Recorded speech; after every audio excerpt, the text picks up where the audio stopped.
Ladies and gentlemen of the wrestling world, that's right, it's time for another episode of the Wrestling Matters podcast, episode 4. My name is Anthony Walker, as it says in the intro, if you're watching this on YouTube. It's, again, another episode. I'm going to do something different with this show. The previous episodes, I'm going to, done Raw, TNA, and Smackdown results.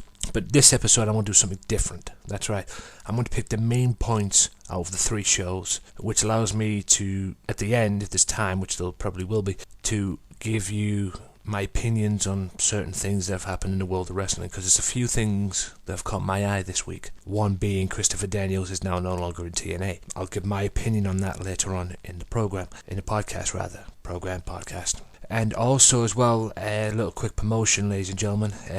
I'm sure you've all noticed there is a special edition of the podcast on the YouTube page and iTunes. Well, if they ever get on iTunes, which it will be, but it's apologies for the delay. If it's not up on iTunes by this podcast going out, this goes out Monday. I'm recording it during the week. That's what I do. I record it during the week and then it goes out on a Monday. If this hasn't gone out, if that podcast hasn't gone up yet, then I apologise, but it will go up eventually. Be sure to look out for it. If it's not up on there, check it out on my YouTube page, AJW Wrestling Matters, a podcast that I did about the April 19th EPW show that I was at, and for some strange reason seemed to have got involved in. Be sure to check it out. It was a great show. I had a lot of fun. If you want to see the matches, all the links are in the description for where to go. If you want more information about EPW and that, and you want to see the matches, the links are in the description. Make sure you subscribe to the channel that is in the description as well, that has the matches, or that provides the matches. Make sure you subscribe to that channel. Show it some love.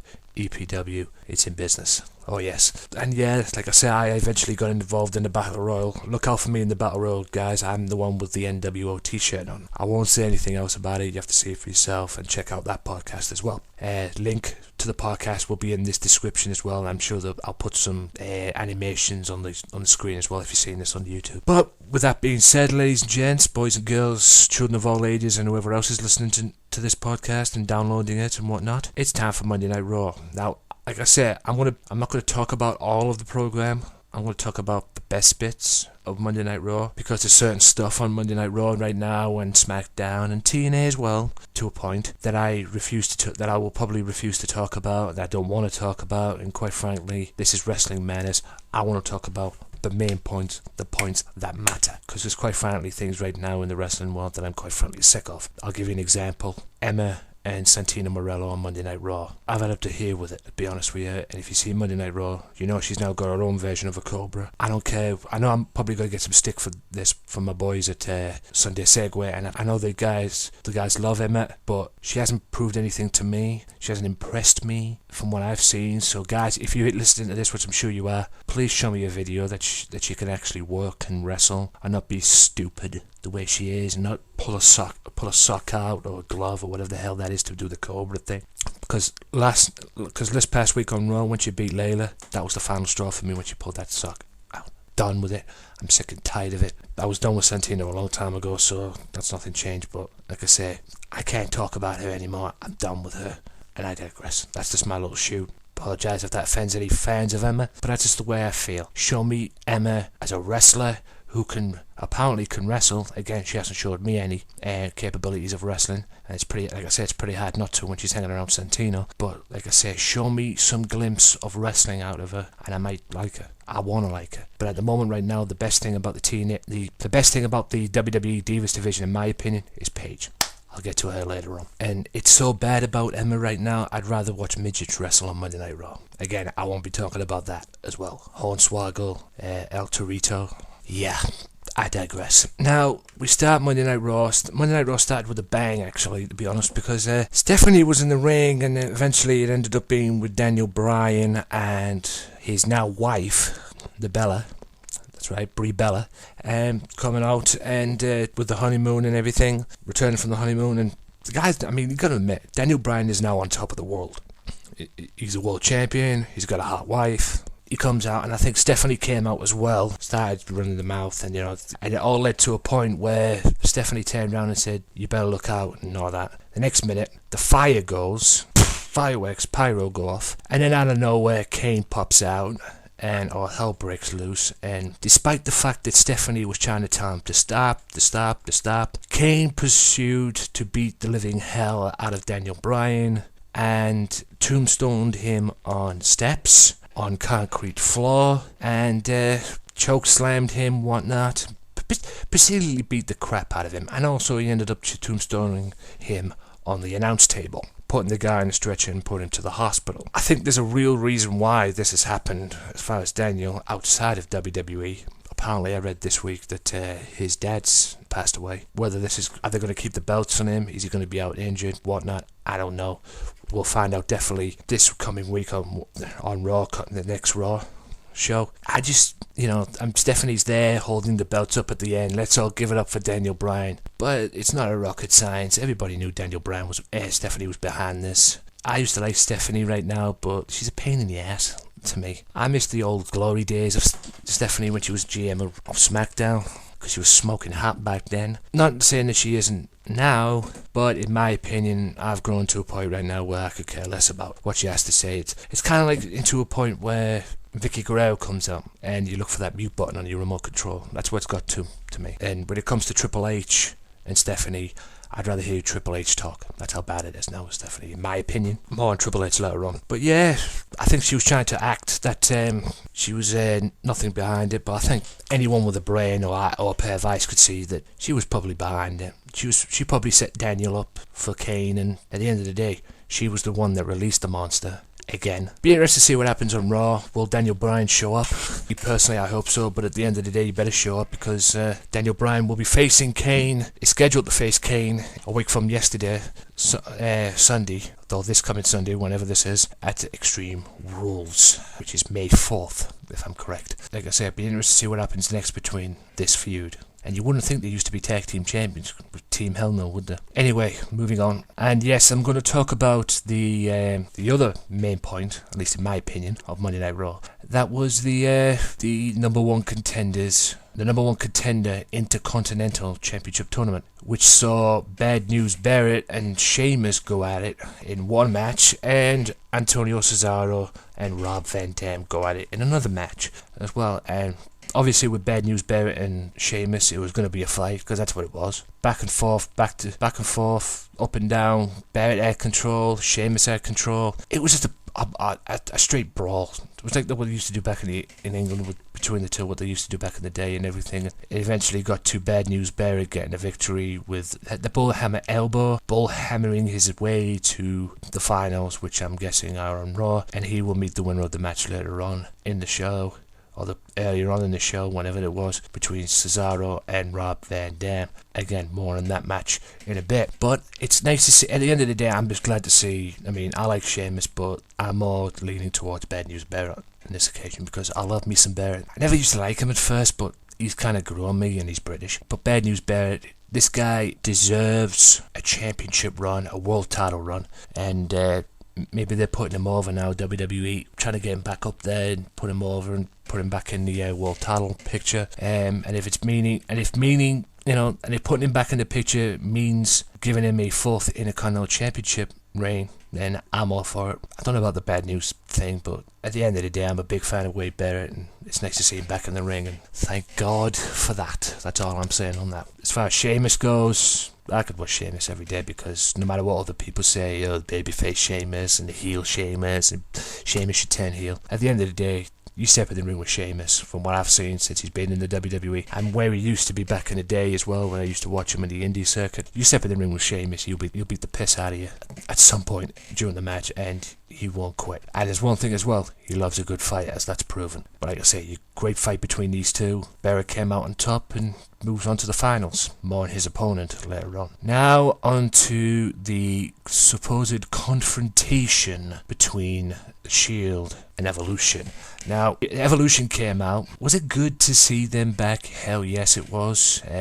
Obviously, Triple H had lost his voice if he even talk, because I don't think the poor guy could hardly talk. Losing his voice. Either that or he had a bad throat, was one of the two. I would say losing his voice, because of all the shouting and that. But he did a good job with what voice he had, as far as the promo goes. And he came out, and then it was kind of like old school Evolution, except without Ric Flair, and there's a great photo of this about Ric Flair in Evolution, and the fact that Evolution came back and Ric Flair's nowhere to be seen and everything. There's a great photo of him on the internet. It's been released. I'll try and find it and see if I can put it up. But other than that, I mean, it's great to see them back. Depending on what you believe, Evolution continues forever, but so does Justice, and with Evolution reunited to battle the Shield at Extreme Rules, the time has come for the WWE Universe to choose their sides, so to speak. Are they going to go with the Suits, the guys I used to call the Four Horsemen of the Millennium, and still do, but it's hard to call them the Four Horsemen of the Millennium now where there's only 3 of them, and that's Evolution, or are they going to go for the Revolution, that is, the couldn't give a monkeys, take control, do it by any means necessary Shield, so to speak, and great wrestlers too, I might add. But it seems that the crowd have made their choices, and as the Evolution boys were talking in the ring, the Shield come out and hopefully give them an answer, and came out to give them an answer of the ultimatum that Triple H gave them last week, that they could put this all behind them and come back to Triple H and kiss his butt and whatever. Shield don't do that. Shield came out, got in front, but as they were getting in the ring, Evolution hightailed it, so to speak, and went back up the ramp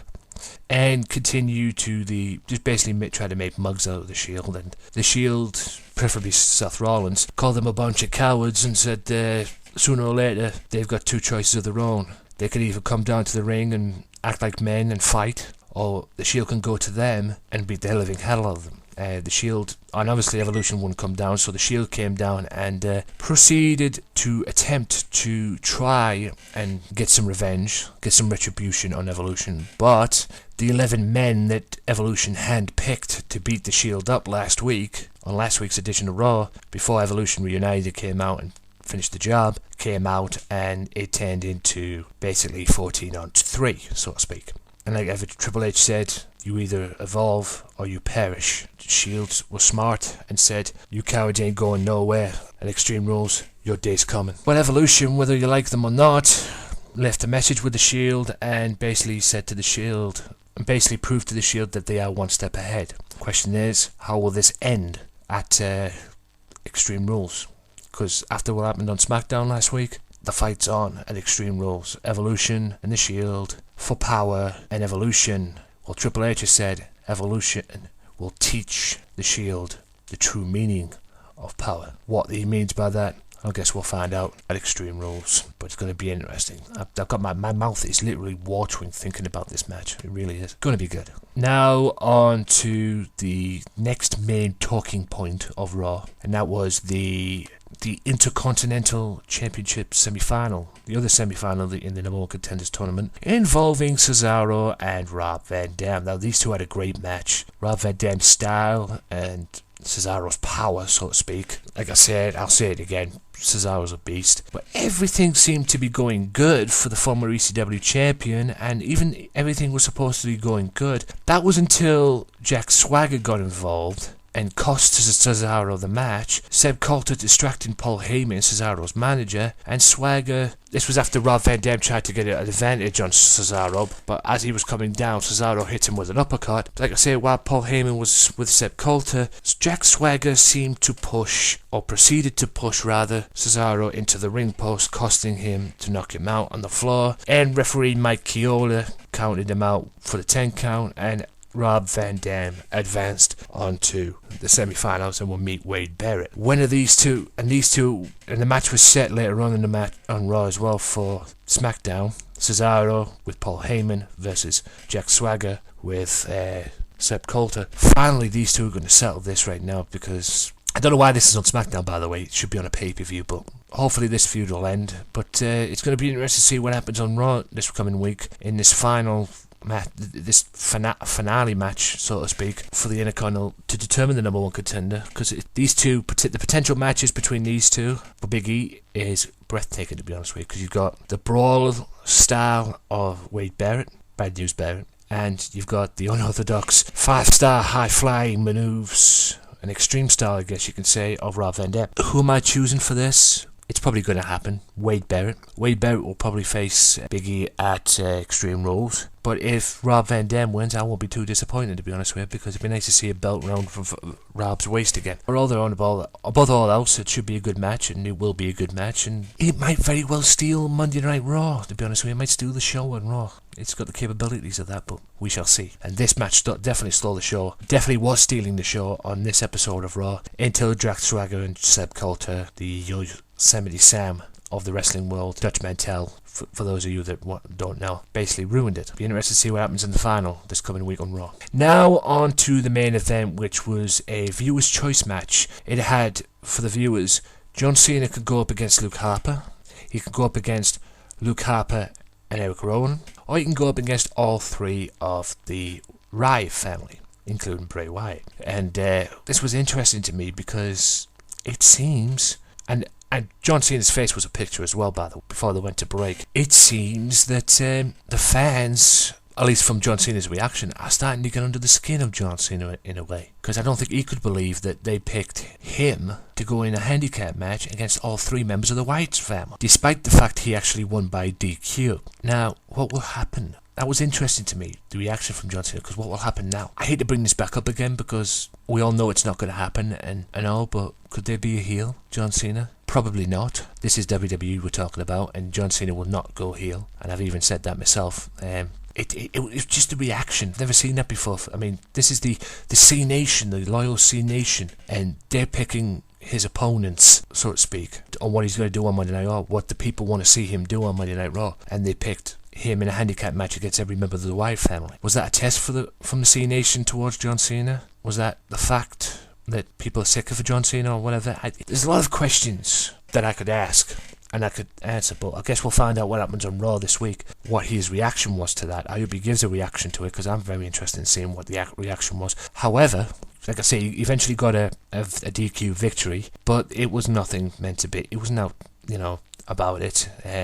The Wyatt family just spent most of the match beating the living tar out of Cena, and it was a 3-on-1 handicap match, so what do you expect? Maybe Bray Wyatt was actually right. Maybe the fans don't like Cena. Maybe he's bringing the fans over to the Wyatt family. Bray, that is. It's stealing his fans. Because, I looked this week on NoDQ.com, Aaron Rift, check it out, NoDQ.com, website, and Aaron Rift, the questions and answers thing he does. And it said on the title of the video, Bray Wyatt turning face. For the love of God, I hope that doesn't happen, because if you ask me, Bray Wyatt is probably better as a heel, way better as a heel, and he's proven that since the Wyatt family came into Monday Night Raw and WWE. But like I said, this is WWE we're talking about, so it'll be interesting to see what happens. Now, are the Wyatt family, is what the Wyatt family's saying true? Is this turning now? Is Cena now becoming an afterthought? I guess we'll have to find out on Raw. The match began with all three Wyatts feasting on Cena. Bray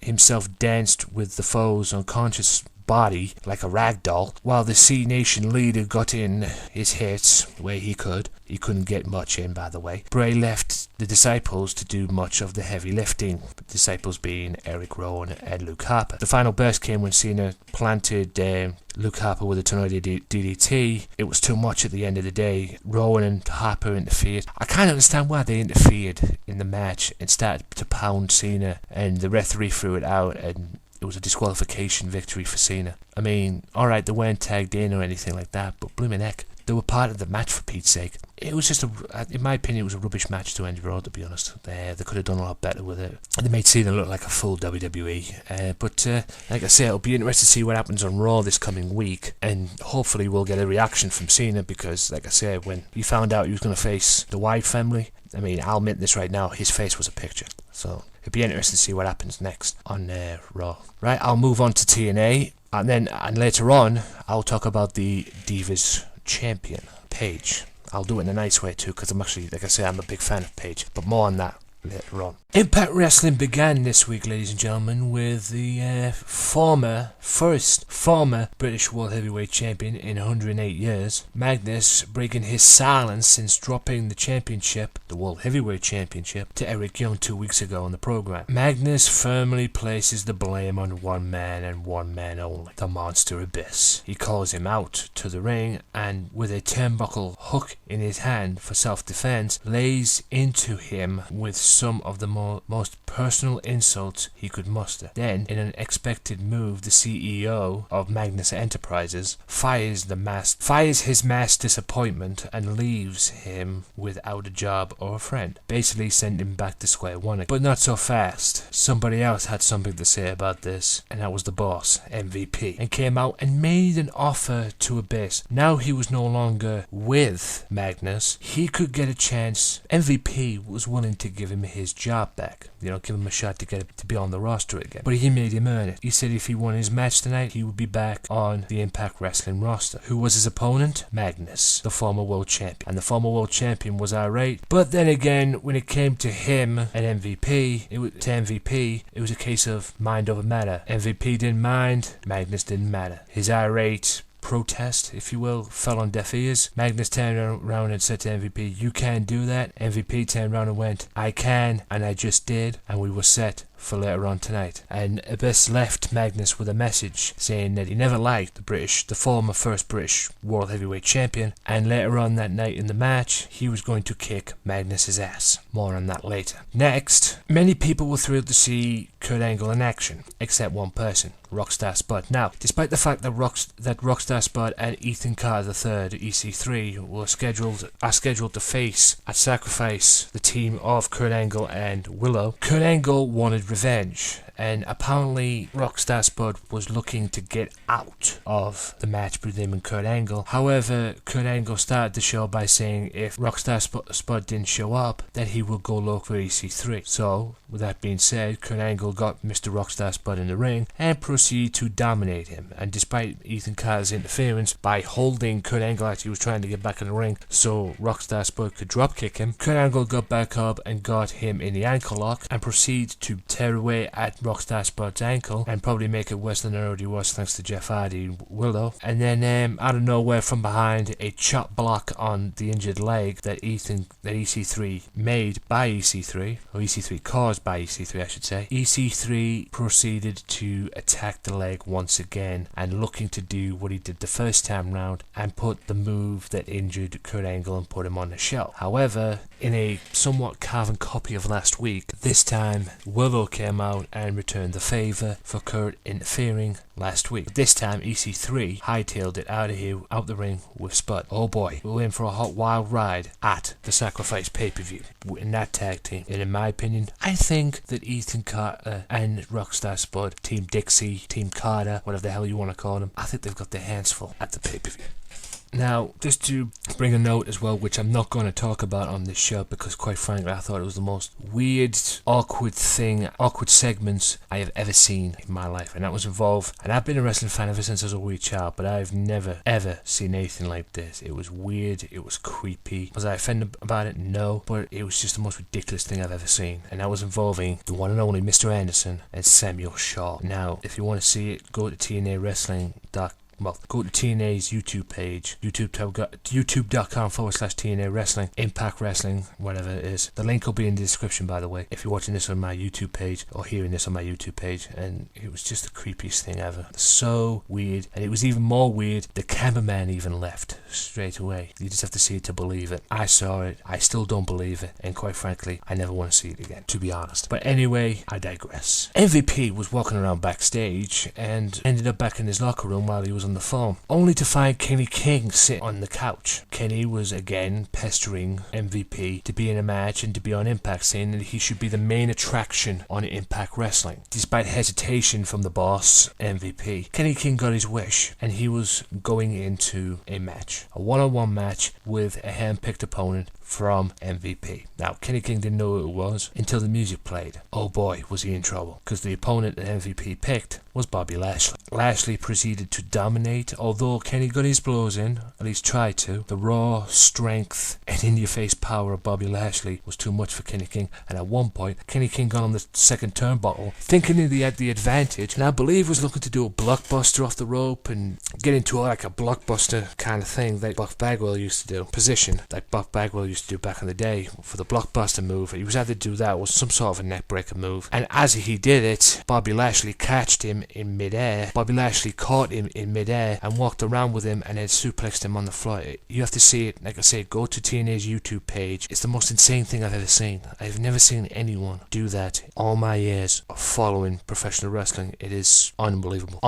And as that happened, Bobby Lashley had the advantage, and he was looking to get the I believe it was a spear on Kenny, but Kenny got out there, acted defiance as well, and walks away, and Bobby Lashley gets the count out victory. And the King of the Night ran like a thief in the night, so to speak. MVP, however, was in a match later on that night as well with a disgruntled employee by the name of Austin Aries, and these two had a great match, and this was just a point to prove for Austin Aries. Just a little point to prove, just to prove to MVP that he could still go and still be in that. This was a fight, and it proved to be a handful for both men. It was a great match, back and forth, and it got to a point where Austin Aries got up to the top rope. The former world champion was looking to do the 450 splash, and nobody does that move better, except he missed the 450 splash and is on the receiving end of what I believe was the drive-by finishing move by MVP. I believe he calls it the drive-by, and found himself at the business end of a 3 count, and MVP gets a victory against Austin Aries. Did Austin prove himself? Well, we'll have to see this coming week on TNA. My opinion, I don't think Austin needs to prove himself. He's a great wrestler. It's just the way TNA is booking him, in my opinion, which is not very good, and it needs to end, and it needs to end now. He's a former world champion. TNA, wake up, please. Beer Money, never thought I'd see this again. Beer Money reunites against Bully Ray and Gunner. A great tag team match. It was like Beer Money never were together in the first place, man. It was just like starting all over again, basically picking up where they left off. I've always said Beer Money is one of the greatest tag teams in TNA's history. They proved it in this match, and Bully Ray, who was a tag team specialist himself, as well as a Gunner, but not as much of a tag team specialist as Bobby Roode and James Storm. A great fight ended where, it just incredible offense from Bully Ray and Gunner just wasn't enough to stop the experienced tag team Beer Money, and Storm nailed, and I mean nailed, Gunner with the last call super kick to get the 1-2-3 and get the victory, and get a nice one-night successful reunion of Beer Money victory over Gunner and Bully Ray. Great tag match. I wish Beer Money were back together, but I don't think it's going to be. But it was nice to see him for one night only, at least. And like I said, make sure you check that super kick out from James Storm, because boy did he nail them. And now on to the main event, which was the World Heavyweight Champion takes a ringside seat, by the way, at the announce table, Eric Young, which was Magnus and Abyss, to see if Abyss would get his contract. This was a fight basically because despite Magnus' technical wrestling ability, that wasn't the story, because at the end, Magnus lost it, quite frankly, and he just snapped, absolutely snapped. And as Abyss was about to chokeslam him, Magnus kicks Abyss in the groin and gets disqualified. And not even his new contract in TNA could help Abyss, because chair shot after chair shot after chair shot after chair shot. Basically, Magnus snapped, and he even was about to snap on the referee until Eric Young came out the broadcast booth looking to do something about it, but Magnus was aware of it because it seemed like he lured Eric Young into a trap, so to speak, and kicked him in the groin and proceeded to do exactly the same thing. Basically, it was a statement for sacrifice. Will Magnus be the new TNA World Heavyweight Champion? Will he get his title back? And will the short fairy tale end of Eric Young come to an end after seeing this dominating butt whooping of Abyss and Eric Young? I think it's safe to say that Magnus has sealed his fate, because I think he'll have his hands full at sacrifice, not just with Eric Young. He'll have to look over his shoulder for Abyss, because Abyss won't take this lying down. That I can assure you. There is a reason they call him the Monster Abyss. Believe you me. Right, guys, I'm just going to take a quick break, a quick time out and play some promos. Or play a quick promo. I'll be back after this with the SmackDown results. And a little bit of information as well regarding a certain, now former TNA wrestler by the name of Christopher Daniels. And also, I want to end this podcast on a shoot, so to speak. A proverbial pipe bomb. Because there's something I want to clear up with the fans of this podcast and the people that listen to the podcast on CVFM. I've already done it now. I've already made it clear for the CVFM followers. Now I'm going to make it clear as well later on for my Wrestling Madness podcast followers as well. I just want to clear this. I just want to get something cleared up and get something off my chest. But if you want to know what that is, stay tuned later on. Until then, I'll be back after this message. Well, enough is enough, and it's time for a change. Are you ready? It is Sunday, and you're listening to the Sunday Segway Wrestling Podcast. Give me a hell yeah! Get some love! Ooh, yeah! With Kenny Killer. Hey yo! We're in the big D tonight, baby! And we are live! Woo! I'm the Goddamn Sugar Shook. The best there is, the best there was, and the best there ever will be! Cause that's the bottom line! The Stone Cold said so!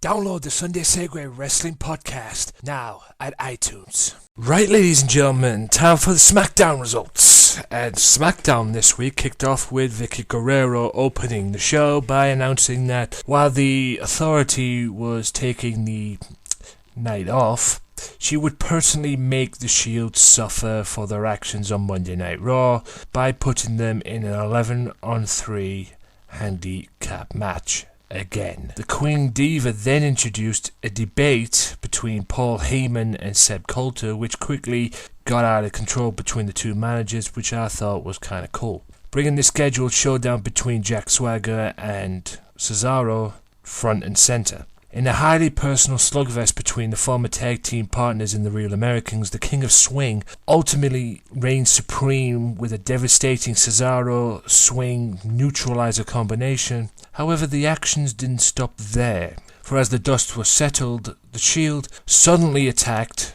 the war-torn Jack Swagger and dropped in with a triple powerbomb, hence neutralizing one of their 11 superstars that was scheduled to take them on an 11-on-3 handicap match later on. In reference to Triple H's statement to adapt or perish, the Hounds pointed out that Swagger failed to adapt and that they were just getting started. And believe you me, guys, they weren't kidding in that respect. They were just getting started. Because later on, the 3MB were backstage getting ready and getting prepared for the 11-on-3 handicap match later on. That was until the Shield showed up in their faces. Obviously, Heath Slater and Drew McIntyre and Jinder Mahal were not prepared for that, and following the Shield early attack on Jack Swagger, the Hounds of Justice launched a second attack, that's right, on 3MB. Now, despite the fact of Heath Slater's plea saying that we'll do this later on, two things about the Shield. One, they don't take orders from nobody, and two, they are very impatient men, as Heath Slater found out, because the Shield left 3MB backstage in tatters, and the Shield's mission was far from done. Moments later, though, a phone call from Triple H gave Vicky Guerrero the night off. In her place, Raw General Manager Brad Maddox was called in to handle the Shield situation. And boy, what a mistake that turned out to be. Because the Shield ended up confronting Mr. Maddox while he was on a phone call. And while he was on the phone call, although he was on the phone call, Brad Maddox that is, the Shield were very impatient and took the phone off him. And Roman Reigns grabbed out of Brad Maddox and proceeded to throw Mr. Maddox into the wall, launching a primitive strike on the Raw General Manager, leaving him laying. Just another victim of the Shield. Also during that period, Luke Harper and Eric Rowan defeated Goldust and Cody Rhodes. And it wasn't the match that took place that was kind of mind-pointing, so to speak. Standing inside a steel cage symbolizing the showdown against John Cena at Extreme Rules, the creepy Bray Wyatt asked the C Nation how it felt to have the WWE Universe throw them to the wolves, and a 3-on-1 battle against the Wyatt family on Raw from John Cena. He also compared the upcoming pay-per-view match to a snake being trapped up with a rat, pointing out Cena had failed to take away the venom and Cena's nightmare had become his dreams. Be interesting to see what happens on Monday Night Raw this week, as well as it'll be interesting to see what happens at the pay-per-view May 4th with Eric Rowan and Luke Harper. Eric Rowan and Luke Harper's boss, Bray Wyatt, against John Cena in a steel cage. Will Bray get his revenge against Cena for what happened at WrestleMania? Will the statements that Bray Wyatt come true? Guess we'll find out at the pay-per-view. Sure will be interesting to see what happens after that. Now, normally I probably wouldn't commentate on this match or announce this match or let you know what I'm feeling, because like I say, I'm doing the main points here of what took place. And as far as the Emma and Santino thing goes, well, I've already made my feelings personal clear on that, so to speak. However, I will comment on this occasion because it wasn't the main point of this next match, or this main point rather, had nothing to do with Santino or Emma. It had something to do with the Shield, because the Shield, as Mr. Fandango and Layla were coming out dancing in their entrance, Layla had a look on her face like she saw a ghost. Fandango turned round, and what do you know? The Shield showed up. And before their match against Santino and Emma, the Shield once again emerged to take another of their opponents in the 11-on-3 handicap match later on by triple powerbombing Fandango off the stage through a table. Dance your way out of that one, Fandango. Like I said, guys, earlier on, SmackDown was the Shield's SmackDown. It was the Shield show. The Shield took charge of the show, and that left with the Shield triumphant in what came to be a 5-on-3 handicap match. Moments before SmackDown's main event took place, Curtis Axel was found decimated in the back. Yep, another strike by the Shield. The Hounds of Justice then went head-to-head with their remaining foes, Alberto Del Rio, Bad News Barrett, Damien Sandow, Ryback, and Titus O'Neil. In the height of all the action, Barrett and Del Rio elected to take a walk. As Dean Ambrose and Seth Rollins continued to pulverize their opponents, Roman Reigns caught up with the Mexican's greatest export. Then Roman Reigns defeated Damien Sandow with the spear, after giving Alberto Del Rio, who tried to walk up the ramp to escape, except he walked right into a Superman punch. And like I said, after Reigns defeated Damien Sandow with a spear to get the 1-2-3, and the still hungry Ambrose and Rollins passed Titus and Ryback into the ring to suffer a pair of post-match Reigns spears for themselves, before the trio finished off the human wrecking ball, Ryback, I use that term loosely, with a triple powerbomb, making the statement, if you try and stop the Shield, they'll get back up in your face. Believe in the Shield. Evolution. Right, guys, I'll end this podcast, now that I've done the SmackDown results, I'll end this podcast by saying what I was going to say. Okay, first point one, Christopher Daniels has recently announced and confirmed, and it has been confirmed, that he's no longer now in TNA, and he's taking independent bookings. The last time he left TNA, or he got fired from TNA, whatever the heck it was, he ended up in Ring of Honor. He went back to Ring of Honor. Will he go back to Ring of Honor? We'll have to wait and see about that. Will WWE pick him up or something? Will WWE see him? At the moment right now, Christopher Daniels is a free. My question is, where's he going to go? I hope he goes to, say, Ring of Honor again. I can't see him going to WWE. I hope he does go to WWE, but the way WWE are at the moment, I can't see it happening. Their style and you know, their producing, do they have room for someone like Daniels? I mean, let's face it, you've got a female wrestler who's walking around with a sock trying to be like Santino Marella. If he was going to go to WWE, I'd say stick him in NXT and just keep him there. To be honest, because that's where he's going to end up doing his, you know, exposing his wrestling side. If you put him straight on Raw and SmackDown, then there's no use for the guy, if you ask me. Like I say, it'll be interesting to see where he goes. I hope he goes to Ring of Honor, but if he goes to WWE, I won't be complaining. Just as long as they keep him in NXT, keep him and allow him to be a wrestler.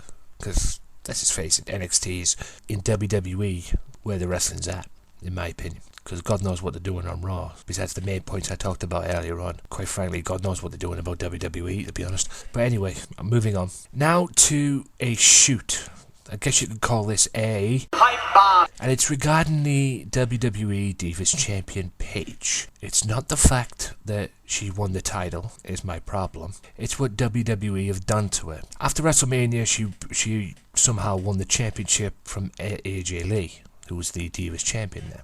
And then they decided to go around and, have her carry 2 belts, because apparently when she won the Divas Champion, she was also the current NXT Women's Champion. What I fucking don't understand is, and this is where I'm going to shoot, ladies and gentlemen, what I fucking don't understand is, she was walking around with 2 belts. According to WWE.com, and it happened, JBL, the NXT general manager and the annoying announcer, so to speak, stripped her from the NXT Women's Championship, and now she's just the WWE Divas Champion.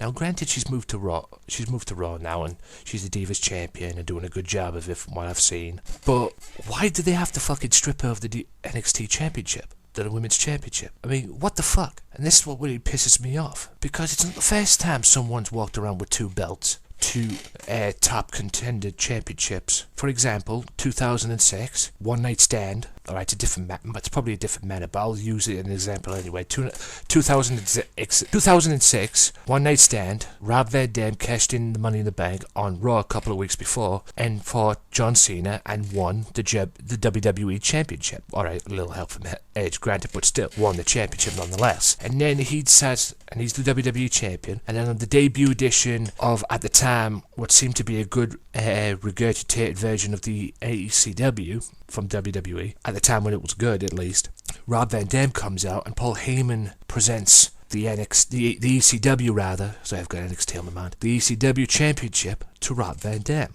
the old ECW title, or a replica they ended up going out and buying, just to say, here, there's your ECW World title. And from that point on, as you guys will probably remember, Rob Van Dam carried the ECW Championship and the WWE title at the same time, simultaneously, and he was defending the WWE Championship on Raw and appearing on ECW.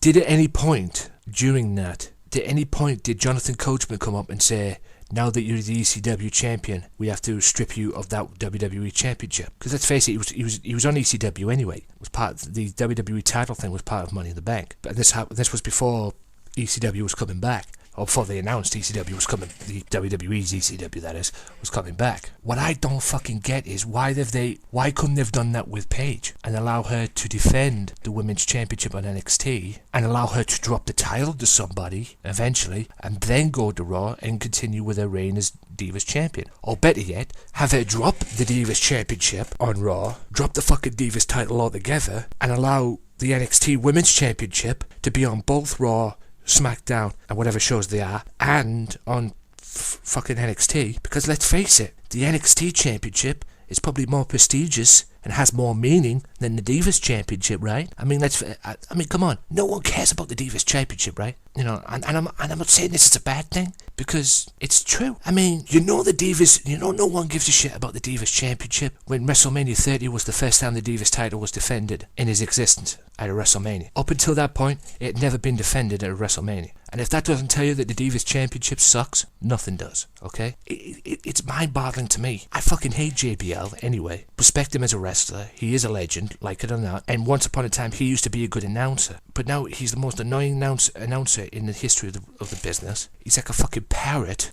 He sits next to Michael Cole. He might as well be a fucking parrot on Michael Cole's shoulder the way he acts sometimes. I mean, Jesus fucking Christ. Why? And it's not just him though, it's WWE, and they do this to Paige, basically making her look like a complete idiot. Oh yeah, we have to strip you of the NXT title. Let her fucking defend it and allow her to drop it to somebody. Basically, you've just killed the NXT Women's Championship there and then, in my view. Oh yeah, you strip it. Yeah, now you're on Raw and now you're the Divas Champion. You strip the belt and then you take it off there. Fuck's sake. I just hope and pray that Paige brings some integrity to the Divas division on Raw and SmackDown in WWE. Because I tell you this right now, and this goes out to WWE, fucking sort the women's division out quick. Because it needs fucking sorting out, and quick. Because it seems to a point with the Divas, if it means bringing a new championship in, a new design, keeping the Divas title in there, but bringing a decent championship in, okay, not saying there's nothing wrong with the Divas title, even though it's not the best title that WWE have ever had. If it means doing that, changing the belt, then do it. Getting rid of some of the dead weight of the Divas division and bringing in divas that can wrestle, divas that want to compete. I mean, obviously no one cares about the Divas division because the people that can't get a shot at the Divas title, Alicia Fox and co, spend more time on NXT where they can probably get it. They'll have a better chance or a good opportunity of getting a crack at the NXT women's title. That's why I think you should bring the NXT championship and drop the Divas title. But I'm saying, WWE, please get a grip with the Divas division. Either get a grip with the Divas division or do what you did to the Cruiserweight division and the Cruiserweight title. Drop it all together. Because the way I see it right now, the rate you're going with the Divas division, guys, you might as well drop it and have every single diva in the WWE, every single diva in the WWE that's on Raw and Smackdown, go to NXT and just have the women's division on there. Because like I say, no one gives a damn about the Divas division. They probably care more about the freaking NXT women's title than they do the Divas title. Because at least the divas or the women that are competing for the NXT championship can wrestle. It's just ridiculous. And I pray and I plead as a WWE fan, sort it out or drop the Divas title. Put the Divas title out of its misery. Anyway, I digress. It's just, why did they do this? And considering what you've done as well to Paige, stripping of the title as well, fuck you WWE and fuck you JBL. Anyway, that's the end of that. I move on. And with that being said, ladies and gentlemen, tune in to CVFM for the other Wrestling Revolution podcast that I do, 6 minutes on Tuesdays, 5:30 on CVFM radio, cvfm.org.uk. Make sure you check out cvfm.org.uk for more information, or just check it out in general, because it is a good website and it's a good radio show. Good radio shows, good radio station also. And with that being said, ladies and gentlemen, make sure you check out the Sunday Segway podcast as well. Each and every Sunday afternoon, that's where it goes up. So I'll be on the lookout for that. At Sunday Segway on Twitter as well. Make sure you follow that Twitter site. And with that being said, ladies and gentlemen, my name is Anthony Walker. You have listened to episode 4 of the Wrestling Matters podcast. Until next time, see you next time. Peace out.